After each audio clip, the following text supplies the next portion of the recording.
Good afternoon and welcome. This is the latest edition of Newsmakers, a program of the Rock County Civics Academy, where we bring people in for a conversation, people who are making the news or in the news, doing things that are important to the quality of life we enjoy here in Rock County. Joining me in the studio today is John Light. He is the new Rock County Administrator. John, welcome. Thank you for having me. It's great to have you on board. You are the new kid in the block. I am for sure. You've been around now all of 4 months. Has it been 4 months already? It's been 4 months. And after 4 months, you figured out that this is a big organization in a big operation. One of the things that I like to remind people, and it's something that we've got to fix, is the fact that we're very knowledgeable sometimes about what goes on in cities and villages and towns, but we really don't have much of a clue about what goes on in that courthouse on top of the hill, and there's a lot that happens there. So welcome. Thank you. I know that your background is a bit city government and school districts. How did you end up in a county role? First county I worked for was McHenry County, Illinois. I moved from Colorado to Illinois. And I started working for McHenry County at that time. Before that, like many others, county government was a mystery to me. Mm-hmm. I had worked in cities, and I have worked in more cities than counties. But county government's a little different animal than municipal government. It's a little less visible. And you brought up an excellent point. County governments don't do as good of a job with community outreach and explaining what we do and why we do the things we do and how we bring value to the residents of the county, which is really, in truth, a region. Not just a city, but it's a region encompassing many different municipalities, towns, cities, in areas where, you're in a really rural environment. Mm-hmm. So it's both urban and rural environments that we serve. Exactly. And you have to go back to the history of the origin of counties. Back in 1848, when they laid out the 72 counties in the state of Wisconsin, the purpose of the county was to extend state services to the local level. Yes. And one of the urban myths is the selection of the county seat town was based upon the amount of time it would take in a horse and buggy for the person in that community to drive that buggy into the county courthouse, conduct business, and get home before sundown. Thus, you have the unusual geography. Yes. That counties somehow they encompass. Yeah. Go ahead. You're now a part of Rock County government, and I like to say it's the largest unit of government within this region. If you added all the general fund budgets of every municipality in the county, Janesville, Beloit, Evansville, Edgerton, Clinton, you know the list.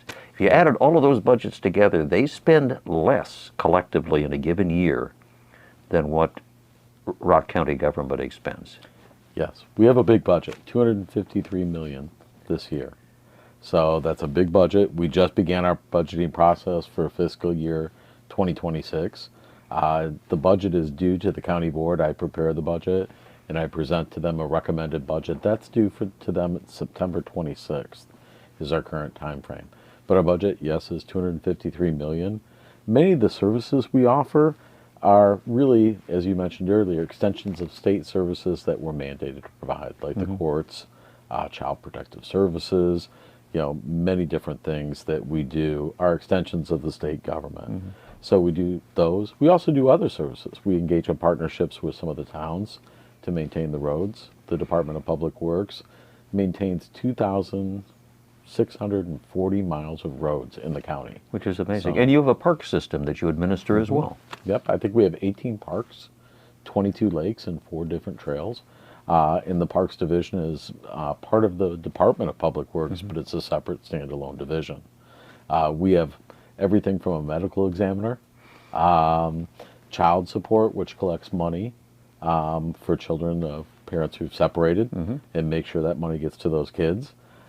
We have all kinds of different functionalities and job classifications. It's a very diverse, rich organization. I like to suggest that county government is that level of government that touches you from actually before you are born until after you have died and passed on. there is a county function that touches you along the way, whether it be the public health department or after that, after you've left the premises, as they say, Yes. celestial attrition, either the county medical examiner or the register of deeds of all places is going to have a death certificate on file for you. Yeah.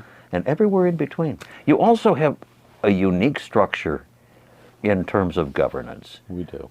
You have a very large county board with 29 members.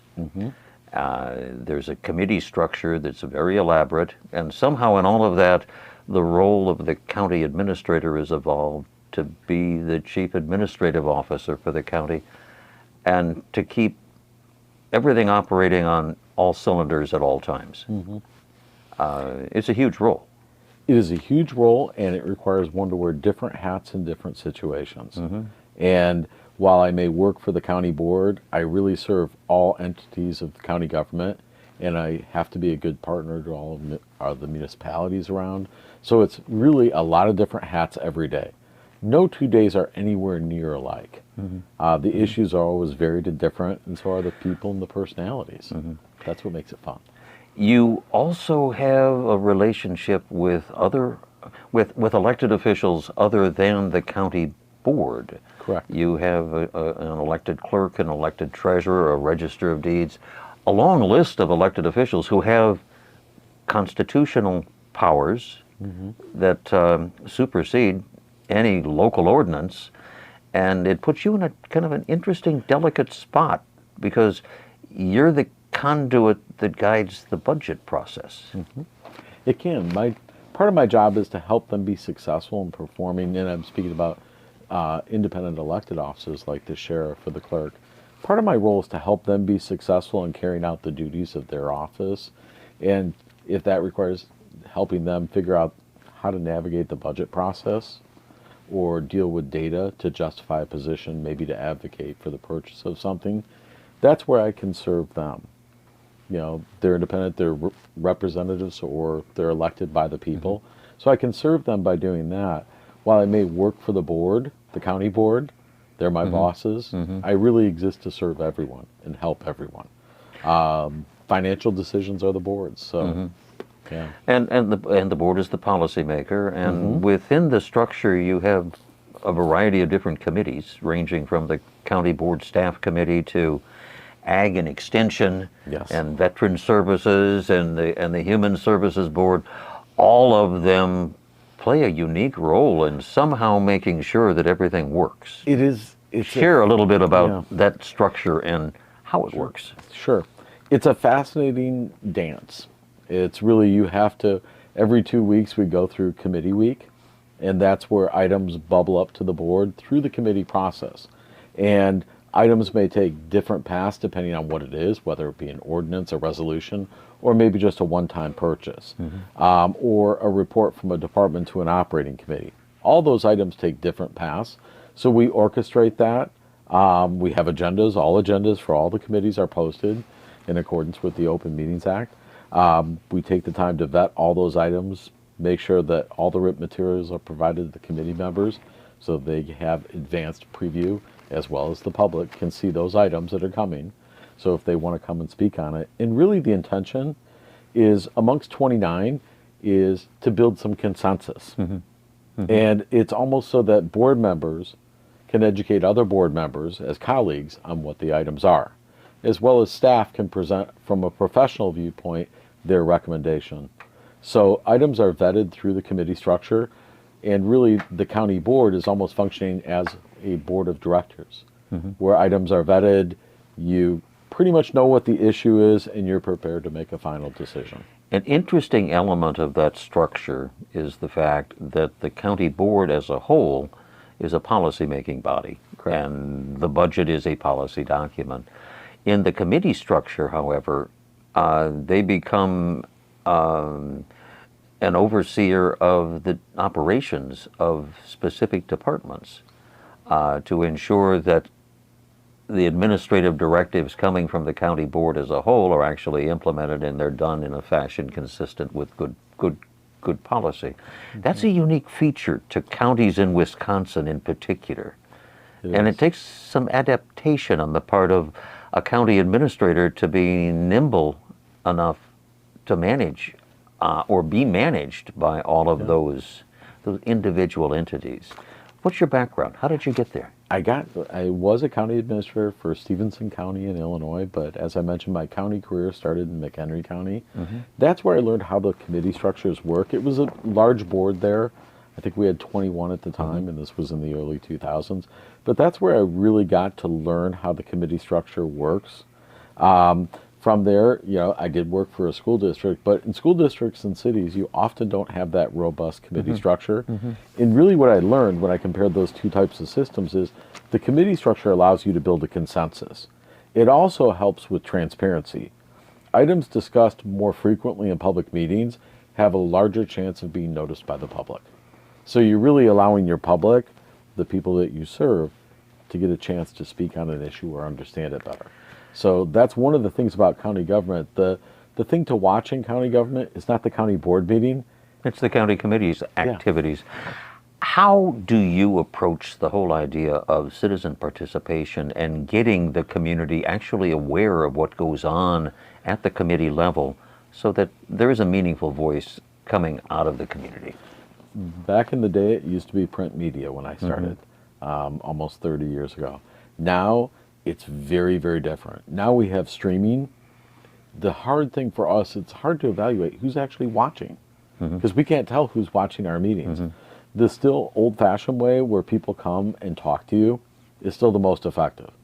I would love it if more people came, or if we knew who was coming, because then we get a better read on what's going on, the level of interest on a topic, how we're presenting it. Are we presenting it so that you understand it?